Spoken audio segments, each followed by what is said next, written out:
Selamat pagi Bu, perkenalkan saya bidan IR yang bertugas pada hari ini. Apa betul ini Ibu Sarah?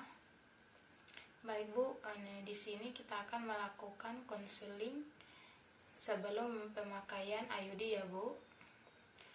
Setelah memperkenalkan nama, menjaga privasi klien. Baik Bu, di sini saya akan menjelaskan apa itu alat kontrasepsi IUD.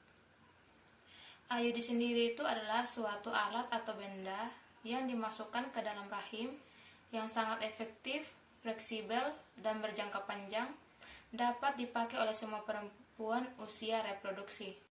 Jenis-jenis IUD, yang pertama ada IUD non-hormonal. Menurut bentuknya, IUD dibagi menjadi dua. Yang pertama, bentuk terbuka atau open device. Yang kedua, bentuk tertutup atau closed device. Menurut tambahan atom mental, CUT200, CUT220, CUT300 itu daya kerjanya 3 tahun, CUT380A daya kerja 8 tahun, CU7 Nova-T daya kerja 5 tahun, ML CU375 daya kerja 3 tahun. Yang kedua ada IUD yang mengandung hormonal. Yang pertama itu progesteron, panjangnya 36 mm, lebar 32 mm dengan dua lebar benang ekor warna hitam. Yang kedua mengandung 38 mg progesteron dan barium sulfur, melepaskan 65 mcg progesteron per harinya. Yang ketiga, tabung intersitasnya berbentuk lengkung dan memiliki daya kerja 18 bulan. Yang keempat, teknik insersi plunging atau model Fred withdrawal. Yang kedua LG20 mengandung 46 sampai 60 mg levonorgestrel dengan melepaskan 20 mcg per hari. Yang kedua, angka kegagalan atau kehamilan, angka terendah kurang dari 0,5 per 100 wanita per tahun. Yang ketiga, penghentian pemakaian karena persoalan perdarahan ternyata lebih tinggi dibandingkan IUD lainnya karena 25% mengalami amenorrea atau perdarahan haid yang sedikit. Adapun keuntungan dan kerugian IUD. Yang pertama, keuntungan, efektivitasnya tinggi.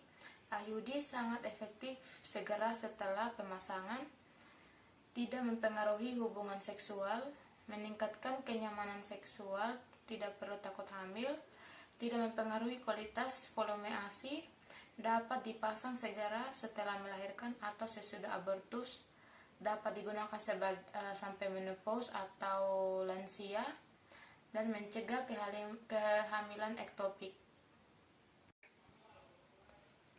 Kerugian pemasangan IUD yaitu perubahan siklus haid lebih lama dan banyak, perdarahan antar menstruasi, saat haid lebih sakit, tidak baik digunakan pada perempuan dengan IMS atau perempuan yang bergonta-ganti pasangan. Efek samping dari pemasangan IUD, yang pertama merasa sakit dan kejang selama 3-5 hari setelah pemasangan. Yang kedua, perdarahan berat pada waktu haid atau diantaranya yang memungkinkan penyebab terjadinya anemia. 3. Penyakit radang panggul dapat terjadi pada wanita dengan IMS jika memakai IUD. Penyakit radang panggul dapat memicu terjadinya infertilitas. Yang keempat, sedikit nyeri dan perdarahan terjadi segera setelah pemasangan IUD, biasanya akan menghilang selama 1-2 hari. Cara kerja IUD itu yang pertama menghambat kemampuan sperma untuk masuk ke tuba Fallopi.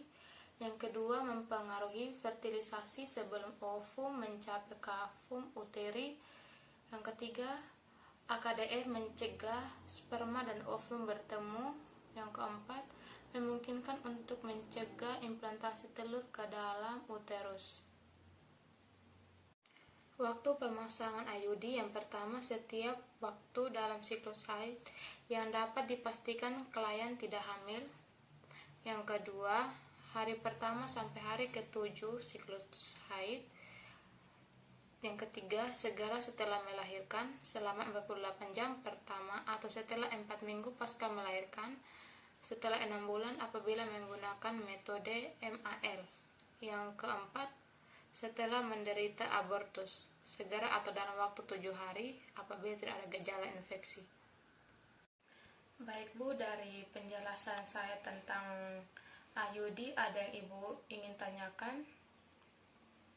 Baik Bu, jika tidak ada yang Ibu ingin tanyakan, saya akan menanyakan beberapa hal tentang IUD sesuai yang saya sudah jelaskan untuk mengetahui seberapa paham Ibu tentang IUD.